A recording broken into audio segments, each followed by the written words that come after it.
Hello, it's Anthony Chadwick from the Webinar Vet, welcoming you to another of our VETchat podcasts. Very fortunate today to have Lior Kuyer on the line, who is the CEO and founder of SignalPET. SignalPET is a fairly new company that is actually using AI technology to help in interpreting radiographs. I remember as a vet in practice, sometimes looking at radiographs and not necessarily getting all the information that I could see. And sometimes that's because of bias. You're looking for one particular thing and you miss the other really obvious thing that's on the plate. And so Lior has created, along with Neil, who we spoke to recently, and Ben, this fabulous tool that will help us to actually look at radiographs in a completely different way. So first of all, Lior, thank you so much for coming on the podcast. Yeah, thank you guys for having me. Lior, we always like to start off with a background, and I think the background story is always so important, isn't it? You know, the SignalPET is the end of this particular story, but nobody starts right at the beginning with a first company that then is their only company. I know you've been working in AI for a number of years, obviously academically, but then also creating some really cool companies first. And I'm sure, tell me if I'm right or wrong, that you've probably learned so much from those first two companies that you've been able to bring into SignalPET. So perhaps tell us a bit about your story up until now. Absolutely. The journey is well, first of all, myself originally born and raised in Israel, ended up in Europe where I did study AI, machine learning. Long time ago, wasn't as famous as it is now, and eventually became a tech entrepreneur. The first half of my career, I spent building tools in advertising, and I'm grateful to have had that opportunity because I was working for companies who were doing market research, and then Creatable was a result of that because it was truly an advertising platform. Grateful to have been able to do that. Worked on some very interesting problems, but there was one realization for me personally that I wanted to do something more meaningful that would really help others. And CodeScan was a result of that, where we shifted. I shifted from being able to apply my skills, apply my technical skills and my knowledge to actually building a tool that where essentially I was the customer, I was the end user as a software engineer, and doing code analysis and providing developers with this real-time feedback, helping them program better, helping them, giving them more confidence, and giving them a tool that helps them develop better. So I suppose, Lior, this really with CodeScan was something that was diagnostic in that if they were writing code that wasn't good, you were giving suggestions. But at the same time, people were then learning rather than you just changing the code and making the code better. They were actually learning so they wouldn't make that mistake again. And I think that's the beauty of, I think, what we're trying to do at Webinar Vet as well. And I think also with SignalPET, when we talk about that a bit more, that educational piece is so important, isn't it? Very, very, and it's super interesting to see because traditionally, how code review was done, it was a peer review, and so someone would actually review your code, and it created all these issues. People weren't comfortable with that. It wasn't very effective, and suddenly, when companies like CodeScan came to be and provided used technology, and actually it was actually really a machine that was analyzing and providing that, people got very comfortable with that, and today it's a standard. I mean, today it's a best practice. There's probably not many developers nowadays that are not using a tool like CodeScan as they program, that gives them that constant feedback and just helps them do their work better. Of course, now we want to talk about SignalPET, and I'm always fascinated with that story of how people come together, because not wishing to be disrespectful, Lior, but if you just created this company on your own, it probably wouldn't have done nearly as well as it is doing. There is a magic in teams, but it's also somehow the law of attraction works to bring the right people together at the right time, doesn't it? Yeah, you're very right. I completely agree. And I think if you take any of us from out of the equation, be it Ben or myself or Neil, I think their chances of it actually being able to accomplish what we have significantly reduces for sure. And so the different skills the skill sets we've had and the experience with Neil being, pretty much being from a very young age part of this industry, and of having accomplished so much in this industry.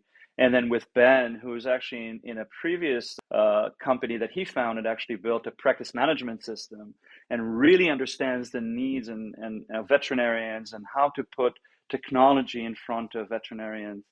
Very knowledgeable in that. And then you add my knowledge into that from with the background of AI, machine learning, and no doubt putting all of that together, and together with the fact that we just get along really well. We're Hmm. just very good friends as well. We're like family. And that's how it came to be. It definitely is, yeah, a type of magic, if you will. And it's interesting. I also think things have to happen at the right time. When I set up Webinar Vet 12 years ago, we were just at the level where the technology, the go-to webinars, the Zooms were appearing. Had that been 10 years previously, to set up your own recording studio would have meant you had to put a massive amount of investment in. We built this company, in a bootstrapped way. But also, I think it's also when people are ready for the technology. And vets, obviously, I was feeling the pain of trying to educate myself by traveling to do the education. I wasn't the only person who felt that. So there were enough people who took to webinars fairly early that happened. We can be a bit of a conservative industry. Perhaps we're a bit tech hesitant. Do you think perhaps also the pandemic, as terrible as it has been, has perhaps helped people to force people into digital transformation and therefore made SignalPET so much more attractive than perhaps it would have been 5 years ago when people were still not very far along that tech journey? I'm very, very sure of it. I think the pandemic really, really helped. It suddenly became a necessity, hasn't it? It became a necessity to make things more efficient, and technology was really suddenly a necessity to make it happen. So it definitely sort of took everyone out of their comfort zone and, oh, I don't want to deal with technology, to, ooh, we have to do this now. We know we have to do this, but we have to do this now. And no doubt it has impacted our company as well. And I can't say how it would have been otherwise, but we grew very, very fast during the pandemic. We grew very, very fast compared to any other company that I've previously have had the privilege to be part of. And so no doubt other technology companies or vendors no doubt have had the same experience. So I think there was an acceleration during the pandemic towards that, for sure. And maybe just tell us a little bit, why was radiology that first area that you went into rather than perhaps other areas like, blood analysis or whatever? What was the reasoning behind that? Yeah, it's a good question. So when we looked at talking amongst the three of us and listening to Neil about using how can we use technology, he's asking the question, how can we use the technology to help veterinarians? How can we use the technology where should we focus on in diagnostics? And we started looking at the hospitals, and I actually spent a lot of time initially at hospitals, and I've noticed we all noticed the underutilization of the X-ray machine. It Hmm. wasn't used much yet. It takes a whole room at the practice. It's a large piece of equipment. It's expensive. Yet every hospital has it, but not a lot of hospitals are utilizing it as often as they should be. And I was wondering, why is that? And it was pretty straightforward. It's not trivial. Reading radiographic interpretation is not a trivial task. And radiologists spend a lot of time studying it, learning it, and become pretty very good at it. But everyone else, other than that, who don't, if you look at the veterinarian who juggle many different tasks during the day, adding image radiographic interpretation into the mix is a big ask. And so we thought, every hospital has this machine. Would it be possible to use technology to automatically and instantly extract the information that is available in this radiograph in these radiographs and surface it? And it wouldn't influence also the workflow that much because the radiographs are taken anyway, and all we are doing is surfacing now the information that is in with this radiographic study. And so the impact on the workflow was very low, and it's sort of simple to introduce it into the workflow of the hospital. In fact, it takes us minutes to set up a hospital, and immediately they're comfortable with the new workflow because it doesn't change much. And and so we actually managed to have very low impact. It doesn't require you to buy any new machines. It's utilizing your existing equipment and creating more value out of your X-ray machine. And so it's very interesting. Now, a few years later, looking at the trends, you can very clearly see that there's an increase in taking radiographs. Whereas before we were seeing a much lower number, you'd expect a certain percentage, and we see that in many practices it's trending toward that magic number that for which you'd expect radiographs to be taken. And I think there's a lot of similarities between our two businesses. Obviously, one of our value words is innovative, also educate. In some ways, once you digitalize a product, you democratize it, you make that education and that knowledge much more open to people. We've got vets all over the world that use our service, but also there's that massive leverage. And I think when I look at vets now, there's a shortage of vets in the UK. I don't know what the situation is in America. If we can use tools that save us time, that allows us to see more pets, more animals, sort their problems out as well. So not only is this an educational tool, it's also a time-saving tool as well, isn't it? The SignalPET tool that you've set up. Yeah, 100%. It makes the workflow way more efficient. You have instant results. Imagine doing lab work without having a point of care lab equipment. Mm. It makes it so much more simple. And but I want to touch on that just for a minute. I actually looked at your website, looked at your vision, and just to quote your website, we dream of a future where vets and nurses around the world are more knowledgeable, skilled, and confident thanks to our work. And I think that's where we are very much aligned. Mm. We This is exactly our vision, and so we do the same thing. I think I think the difference is that we do it through tools. So we build tools that are part of the workflow, part of the so-called diagnostic workflow, and help the veterinarians. And it makes them more knowledgeable, more skilled, more confident in accomplishing their job, and it makes it so much more efficient for them. They can really focus on helping the patient. And Lior, I love the tool that you've created. I think there is a worry again, isn't there? I'm obviously somebody who embraces change, love technology, like to think we've done some innovative things with Webinar Vet. I think there's a worry sometimes that this machine that you've created is going to mean that some vets lose their jobs. Whereas I think how I've seen it is this helps to augment us as clinicians. So as we have talked about there about wanting more confident vets, I think this is a tool that also does that. And if we go into the consulting room or into the operating theatre more confidently, we do a better job. We also continue to love that job and we're much less likely to become dissatisfied by it or want to leave it as well. Yeah, it's an interesting point. I always look at it. There's AI and there's HI. Hmm. And so there's artificial intelligence, and then there's the human intelligence. And I think the combination is the right path forward. Honestly, I'd be very uncomfortable bringing my pet to a place that tells me, yeah, we just use this robot and it will figure it out and we'll Hmm. give you your pet back.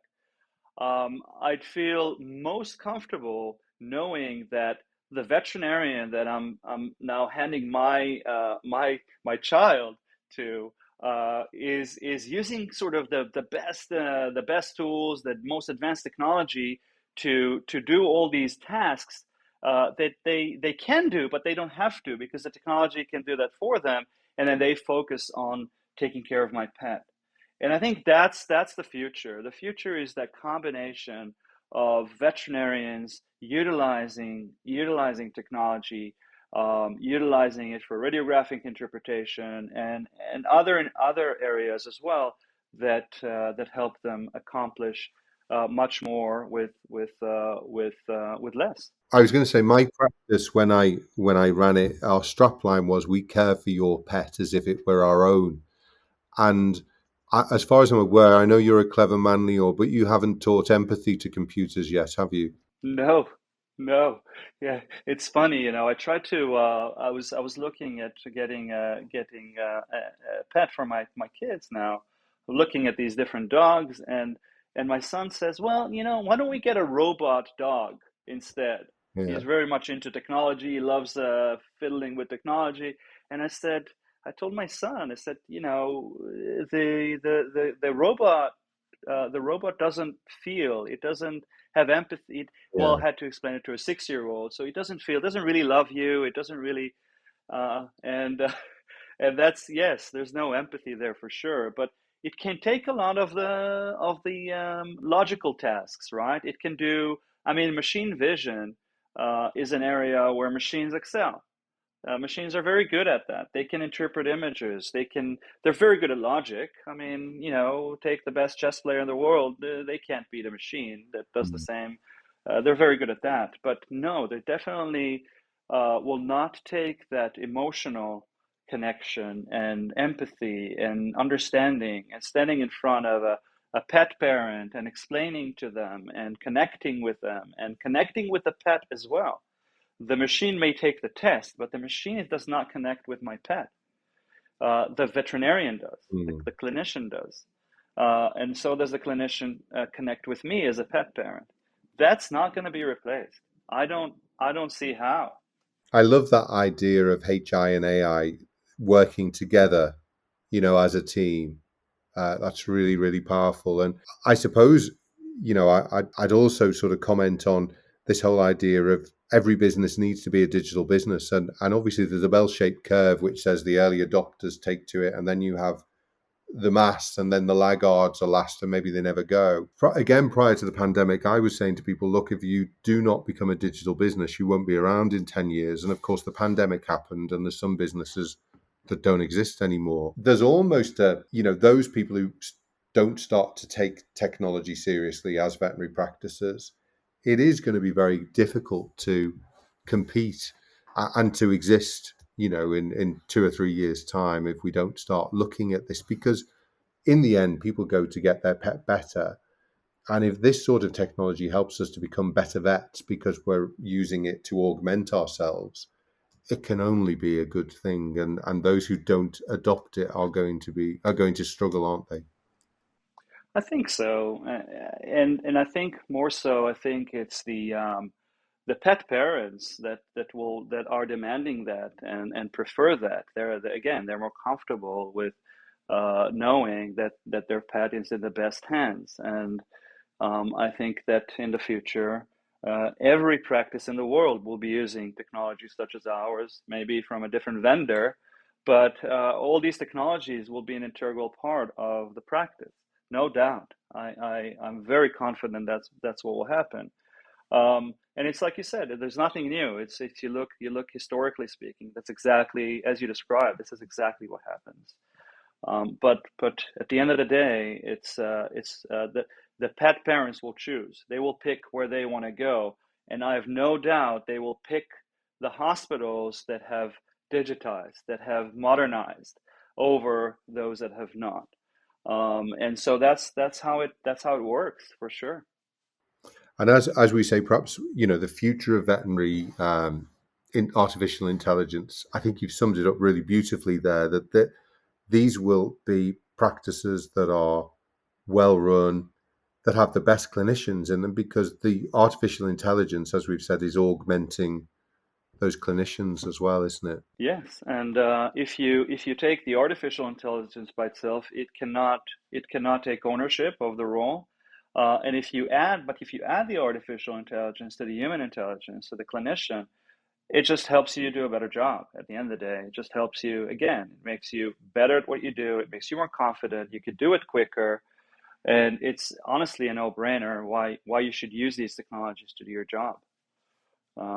And yeah, I think it's inevitable and it's desirable. Hmm. Lior, it's always great. I love doing the podcast and speaking to people who are doing such fabulous things within the profession. The whole idea of futurism and innovation. Sometimes futurism is actually already there. We just haven't read that page, or we haven't looked in that particular industry. As vets, we can be a bit conservative. So it's great to see people like yourself and Neil and Ben coming together to create such a fabulous tool. And I really appreciate that you've taken time today to talk to me. No, thank you. Appreciate the time, and we're really privileged to be able to do this. It's very meaningful. Thanks, Lior. Take care. Bye bye. All right, thank you.